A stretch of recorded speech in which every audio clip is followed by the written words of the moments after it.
This first video, we are going to look at Steve Jackson's Coon. It is a classic cartoon role-playing game that many of you, if you're old school, you might remember.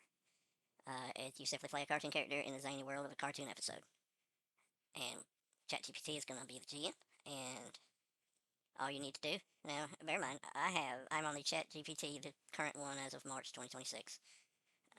I have the $8 Go level, so I'm not sure how much of this will work for free, but if you enjoy this as much as I do, $8 a month is pennies to the fun you can have. So, if you have the source material, I own the original Steve Jackson's Tunes book. If you don't own the book, you don't need to create a project. You can simply type in the chat, run me a role-playing session using Steve Jackson's Tune system. It knows it. I'll post a prompt in the description that you can just paste in there, and it'll just run it. But if you own the PDF and you want it to know where the source is coming from, you can create a new project. I created one called Tune, and then you can add to the sources the PDF. Now there's a PDF. If you don't have your own PDF, you can find it on the internet. Just search for Steve Jackson's Tune Roleplaying. There's several free ones. You click on their PDFs. You don't have to subscribe to the channel. They're just PDFs. You click the download and you have it. It's downloaded version. Follow your heart when it comes to that kind of actions. I'm not sure if this is free out into the universe or not. It looks like it may be this first version because there are a lot of free copies that I found. So once you have uploaded your source, you can then paste your prompt, which I will put the prompt for using a source in the description as well. Basically tells it to use theater of the mind style movements, but keep all the mechanic stats and tests the same. I want it to create two characters. I'll always have first pick, and then you control the other. I want it to show all dice rolls and calculations, and keep it light, cartoony, playful, full of ridiculous physics and unfortunate timing. Not give me suggestions unless I say the word action, and then only give me one action, which is the funniest option for the story, and choose another action if I like. And then we'll send it. Now, it's going to search through your project, read a PDF. It'll summarize it here. It shows you that it has read it, gives you a summation of the rules. You know it's read it, understands it. He knows my rules. Show me the rice, and pick two characters. Alright, it's going to give us an episode. It's the Anytown Pie Heist, Anytown Bakery. The gold cream pie of destiny's been stolen. Whoever returns it will get free pie. There's traps across the town. We have Buster Boeing. He's give us some stats based on the rule system. And we have Rubber Band Injury, Redrink Espresso from the Fire Hose. Gives you an idea of how to play your character. We have Professor Whiskerton. He's a serious cat scientist. Same thing. He carries dangerous inventions in his coat like loose change. And then you have the scene. I think we're going to pick Buster as our character. Let's see what the bakery explodes. The sign spins through the air and lands in the street. Help, pie thief. Inside the shop. Flour fills the air like fog. A safe shaped like a tin pie. A pie tin hangs open, and a trail of whipped cream. Footprints leads out the door. Suddenly, a spring-loaded bicycle trap fires from the counter. It's going to make a random roll. It's the random trap table. So it got this from the trap table, which is the system uses a 1 to 66. So roll 2 die, 1s to 10s, 1s to 1. And this table uses that type setup. Since I told it to give me the dice rolls, that's why it's doing this. You can not, if you don't want the dice rolls, if you just want to trust what it's doing behind the scene. I don't trust it enough yet to not have it show me what it's doing. Spring-loaded pie, victims becomes boggled. Okay. Mechanical arm springs towards door spoiling. Alright. I'm going to hit 1 because I want to choose to be Buster Boeing. And I'm going to go ahead and give it an action. I'm going to bounce out of the way. That's simple enough to start with. And it knows that 1 is the first option. Filter where he gives more narrative explanation. You read these, really get into it.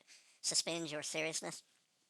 The more you look at this as you're trying to craft a funny episode for a quote audience that's watching, and you get into your character and think from a cartoon point of view and not a serious role-playing point of view, you'll have a lot more fun. I'm trying to face it to bounce out of the way. He's going to make me a skill test. I succeeded. My ears twitch. I jump straight up like a pogo stick. Boing. The cream pie swings through the space. Instead, it smacks Professor Whiskerton. He gets to make a roll. He fails. Something funny happens. And I land on the bakery counter. I want to follow the footprints. And off we go. He's going to make me a roll that it thinks based on the best stat. Of course, I failed. And I follow the cream footprints outside across the road, past the stand, into a dark alley. You confidently kick open a trash can lid, dramatic music. Inside the trash can, a very angry skunk wearing a chef's hat. It stares at you. You stare at it. The skunk raises its tail like a cannon turret. Meanwhile, behind you, and this is because I failed, of course. Meanwhile, behind you, the whipped cream footprints continue in a completely opposite direction. Of course, the skunk inhales. Dun dun dun. Whiskerton bursts out of the back door just as the skunk prepares to fire. Rabbit, that's not the pie thief. Skunk does a spray roll. It automatically did me a zip test, which I passed. I land back in the street, and I clearly see the footprints heading away. And then you carry on with your zaniness. You race after footprints. This time in the right direction. You can type whatever you want to type. I don't have to type all that, but sometimes you just want to make sure it knows.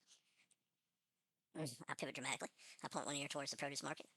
The whipped cream footprints are very obviously heading straight towards the swinging market door. I decide to race after them at full rabbit speed. I make a zip test, and I succeed. My feet blur into cartoon swirling shapes, and I rocket through the doors. Bananas fly through the air. The cabbage spins like a frisbee. Shopping cart rolls by with no driver. This is what makes this so fantastic. If you read it, take your time. I'm going through fast because I'm trying to show y'all, but if you just imagine, it creates so much flavor text for you to really put yourself in where what's going on. Just this, a shopping cart rolls by with no driver. That is exactly what would happen in this cartoon. And we found the pie thief. It's a tall duck, striped burglar shirt, holding the pie of destiny. He sees me, I see him, the duck panics. Oh no, the rabbit. He immediately grabs its nearest object, and it rolls on the random charge. A giant mallet. He swung it and threw it like a boomerang. It heads right for me. Now Professor Whiskerton, who's controlled by AI, he bursts through the door, covered in pie filling. Rabbit, he has the pie. And then he can spring towards the product aisle catapult display. Of course, I'm going to grab the mallet and use its momentum to rocket after the thief.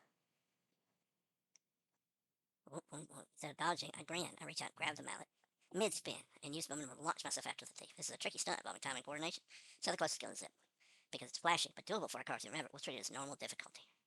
And we get a success.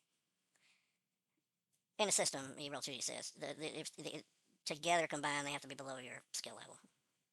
Number, percentage, basically. I grab the mallet handle. For a split second, nothing happens. Then the spinning momentum catches, and I start rotating like a helicopter blade. Your ears stretch into long spirals, then spring, the mallet slingshots you across the produce aisle like a furry missile.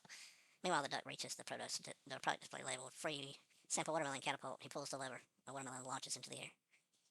Watermelon arcs high, lands directly on Professor Whiskerton. That poor cat's not having a good time. He's now wearing a watermelon helmet, staggering around, and said, I can't see science. Meanwhile, you rocket down the aisle. You're closing fast on the thief, but the duck pulls out one more lever. The banana display collapses, sending bananas everywhere. The floor becomes banana peel skating rink. The duck slides forward, clutching the pie. I'm still mallet spinning towards my high speed, 10 feet. Many bananas. Watermelon confused. Let's just see what happens. Continue spinning forward, giant mallet like a rabbit powder propeller ahead of you. Banana peels everywhere. Duck thief clutching the pie. A very confused professor wearing a watermelon. Because I'm entering the banana peel hazard, I need a zip check. I failed it. This is going to be funny. I release the mallet mid-swing. Everything looks heroic. I soar through there like a cartoon missile, and then my foot touches the banana peel. Immediately, physics stop working. I spin sideways. I spin upside down. I spin inside the mallet handle somehow. We're a crash. I slide across the door looking like a curling stone. To see what you hit, and it rolls. I hit a rhinoceros somehow, but it's a cartoon. Very large rhinoceros. I guess it would be a customer. He's wearing a tiny apron. He's stocking. He works there. He looks down slowly. He calmly reaches out and plucks the pie from the duck's hands. The rhinoceros examines the pie, looks at you, then looks at the professor. He shrugs and says, which one of you ordered the pie? He's holding it. I'm going to point at Whiskerton. He slowly raised one paw without saying a word. He pointed at Professor Whiskerton. The produce aisle the professor is on, wearing a watermelon helmet, tangled in a lettuce, holding a banana peel like a scientific instrument. The rhinoceros squints. Ah, the customer. He hands the pie to Professor Whiskerton. He blinks. He's no longer boggled. He's just extremely confused. Oh yes, my pie. At that exact moment, the duck bursts back in, riding a runaway shopping cart. Give me that pie. He hits a ramp made of cabbages. He launches into the air. We get a chaos roll. And the calamity continues.